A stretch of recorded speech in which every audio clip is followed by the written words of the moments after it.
disebutkan ketika Nabi Muhammad SAW berusia 40 tahun.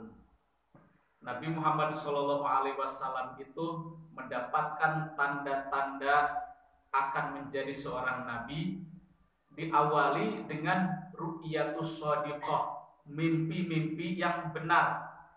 Jadi malamnya memimpikan sebuah peristiwa, besoknya peristiwa itu terjadi. Seperti itu yang dialami oleh Nabi Muhammad SAW. Dan mimpi-mimpi tersebut menjadi petunjuk buat hidupnya. Paham tidak? Iya. Akhirnya karena mendapat petunjuk, Nabi Muhammad SAW mungkin salah satunya petunjuk yang membuat beliau tahanus namanya. Tahanus itu menyendiri, menjauhi keramaian dan diam di sebuah gua yang namanya Gua Hira. Betul? Gua Hira ya. Gua Hira. Di Gua Hira itulah Nabi Muhammad SAW beribadah. Sebelum mendapat wahyu dari Allah, ibadahnya Nabi Muhammad SAW mengikuti jejaknya Nabi Ibrahim alaihissalam. Nah, ketika sedang di Gua Hira tersebut, datanglah malaikat siapa? Jibril. Untuk pertama kalinya diutus oleh Allah Subhanahu wa taala menemui Nabi Muhammad sallallahu alaihi wasallam. Apa kata malaikat Jibril? Wahai Muhammad, aku adalah Jibril dan engkau adalah utusan Allah. Wa anta Rasulullah. Lalu kata malaikat Jibril, Iqra. Artinya apa? Baca, suruh membaca. Kata Nabi Muhammad, la ana biqari'in. Aku bukan orang yang pandai membaca gitu. Lalu malaikat Jibril mendekap Nabi Muhammad SAW, lalu mengatakan Iqra yang kedua kalinya. Kata Nabi, wa ma ana biqari'in. Aku bukan orang yang pintar membaca gitu. Karena pada saat itu apa yang harus dibaca kan gitu ya.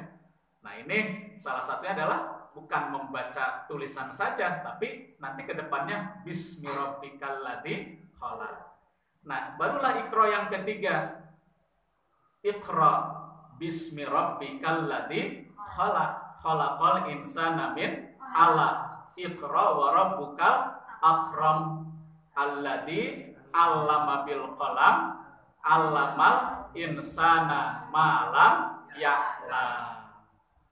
Nah sampai situ yang diturunkan wahyu kepada Nabi Muhammad Sallallahu Alaihi Wasallam. Setelah itu, setelah terjadi peristiwa itu, Nabi Muhammad merasakan sebuah kekhawatiran, kaget karena pertama kali bertemu dengan malaikat dan takut. Nabi Muhammad takut, ini apa ini yang terjadi kan begitu ya, pasti kan seperti itu. Akhirnya Nabi Muhammad SAW pulang bertemu dengan istrinya yang bernama Siti Khadijah. Kata Nabi Muhammad, Zamiluni, selimuti, ya nyuruh diselimuti karena ketakutan, apa namanya ya disebutnya, iya merasa takut, merasa banyak kekhawatiran. Ini apa yang terjadi kan begitu ya. Nah akhirnya setelah diselimuti, ditenangkan oleh Siti Khadijah, jangan bersedih, tidak akan mencelakakanmu yang terjadi itu. Karena Nabi Muhammad adalah orang yang kata-katanya benar, orang yang jujur sehingga dikenal Al-Amin. Begitu kata Siti Khadijah menenangkan Nabi Muhammad SAW. Pergilah Siti Khadijah kepada sepupunya yang bernama Waraqah bin Nufal. Waraqah bin Nufal itu adalah orang yang pernah mencatat Injil yang dulu, Injilnya yang diturunkan kepada Nabi Isa alaihis salam. Nah, Warokoh itu udah sepuh dan udah buta, malah matanya tidak melihat. Nah, datanglah Siti Khadijah kepada sepupunya yang bernama Warokoh bin Nufal, bercerita tentang peristiwa yang terjadi kepada suaminya, yaitu Nabi Muhammad Shallallahu Alaihi Wasallam. Nah, diceritakan yang terjadi begini, begini, begini.